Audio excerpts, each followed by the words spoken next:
Entrai pela porta estreita, porque larga é a porta e amplo é o caminho que conduz à destruição, e muitos são os que entram por ela.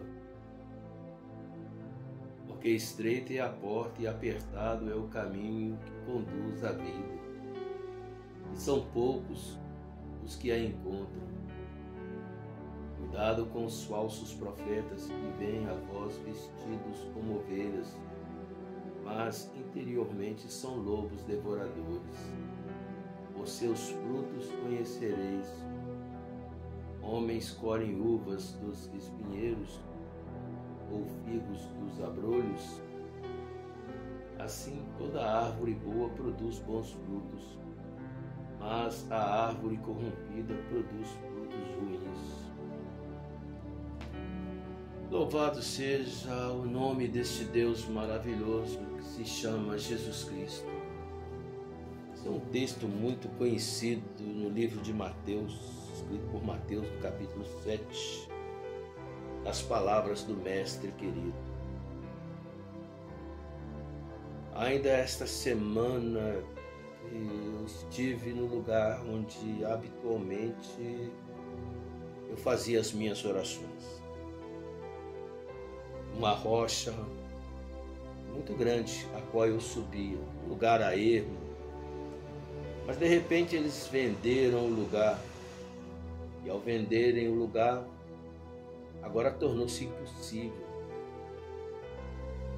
Quando eu estive lá agora, essa pedra eles explodiram ela, usaram dinamite. Engraçado que mexe com o nosso psicológico, saber que quantas lágrimas foram derramadas ali. Eu, inclusive, tenho fotos sobre ela.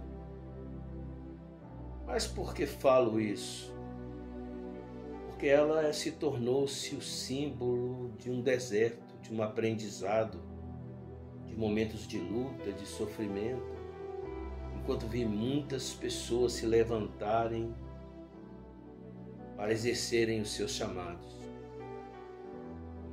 E enquanto isso, eu vivi a ermo, buscando e clamando a Deus. Isso não quer dizer que eu seja melhor do que ninguém. Eu costumo sempre afirmar que eu sou apenas uma coisa que fala dentro de outra coisa que anda. Mas a grande realidade é que para que eu pudesse falar algo que seja concernente a Cristo, é que eu creio que eu passei por esse caminho de renúncia e de dor, tendo que renunciar o meu eu, renunciar o meu ego. Mas por que esse texto sobre a porta estreita? E por que falam de tantos mestres? Porque eu costumo dizer que hoje estão sendo levantados grandes líderes criados como se uma espécie de micro-ondas, fast foods, dispostos sempre a satisfazer o ego das pessoas. No livro de carta que Paulo escreve a Timóteo, Paulo fala sobre isso. Que no fim dos tempos muitos apostatariam da fé, tendo comichões nos ouvidos para ouvir fábulas de mestres enganadores. E incrível é que neste mesmo capítulo, Paulo escrevendo a Timóteo disse: isto prega o evangelho a tempo e a fora de tempo. Eu não gosto de fazer menção de outras pessoas, mas me entristeceu bastante ver que eu era um grande admirador seu.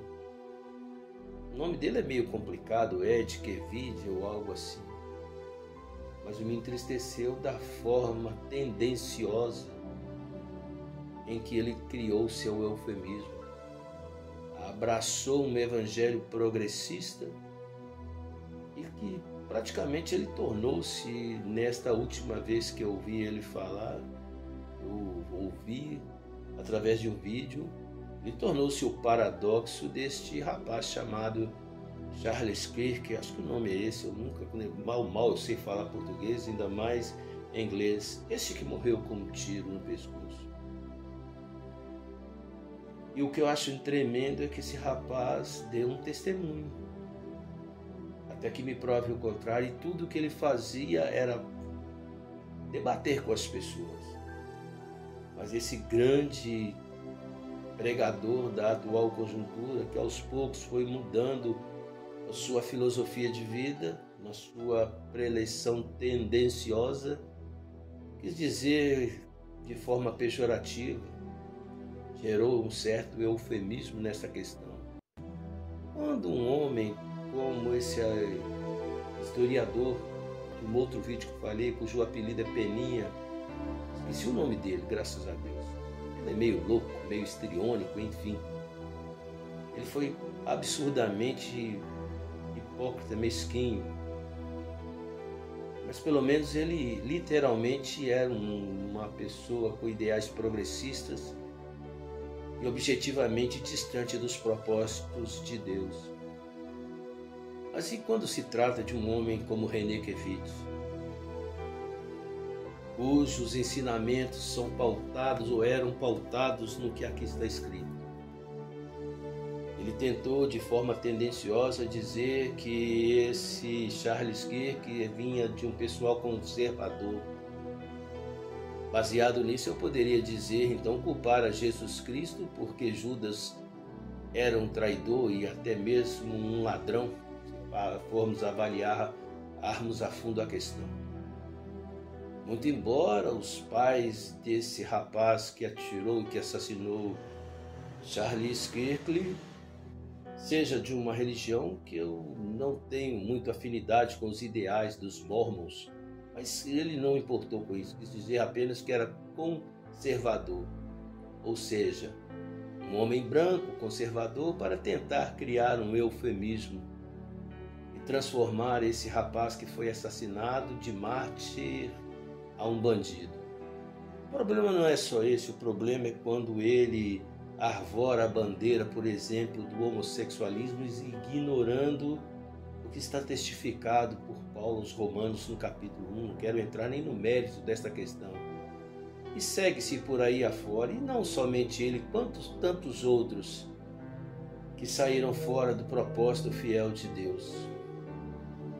Mas já que estou falando isso, e porque estou pensando nisso, eu sempre afirmo que o homem luta por sua razão e por ela dá a vida se preciso for. Mas também afirmo que a verdade pertence a Deus. O homem faz da sua razão, a da verdade a sua razão. Porém, todavia, eu quero fazer da verdade a minha razão. Eu fiz uma confusão aqui, isso é um pensamento meu. Eu sempre costumo dizer que o homem faz da sua razão a verdade, e por ela dá a vida se preciso for. E eu quero fazer da verdade a minha razão, para que a propósito de Deus, eu não quero ir além daquilo que está proposto. Aquilo que eu sei, aquilo que eu não sei, procurarei saber. Não sou melhor do que ninguém. Volto a repetir, sou apenas uma coisa que fala dentro de outra coisa que anda, que passou anos a fio clamando a Deus a ermo, para que meu ego caísse por terra e eu não confiasse na minha capacidade. Mas já que falei sobre René Kevitch e sobre esse rapaz que morreu, e o engraçado, eu não sei bem a sua história, mas me parece que esse rapaz, tudo que ele fazia é sentar numa cadeira para debater. E nesse paradoxo entre ele e esse René Kevitch, que se torna com áreas de filosofia, com suas ideias e seu jeito tão imponente, tão sábio, que me deixa envergonhado de tentar apregoar aquilo que é o meu entendimento. Mas eu parei e pensei, é preferível morrer com um tiro no pescoço como Charles Kirk do que viver morto como René Kevitch. Posso não conhecer os meandros da teologia, o grego, o hebraico, mas também sempre afirmo que não é necessário que eu me torne um oncologista para saber que o câncer é o crescimento irregular de uma célula. Não precisa de eu ser um astrônomo para entender que o Sol não passa de uma estrela que faz parte de uma constelação e a Terra parte do sistema solar deste Sol. Que não é preciso que eu seja um geólogo para saber que a Terra é formada por camadas que têm placas tectônicas e vai por aí afora. Não precisa de eu ser um exegeta, um hermeneuta, bem que eu gostaria de sê-lo, mas não precisa de eu ser um erudito, basta apenas eu, com responsabilidade, com amor e com temor, ler, assimilar, pedir sabedoria a Deus, aplicar para a minha vida o que aqui está escrito. Subserviente, eu passei anos na pedra, clamando a Deus, e me entristeceu vê-la despedaçada, mas que a minha vida se despedace, se eu começar a pensar que eu sou algo mais do que aquilo que for a vontade de Deus.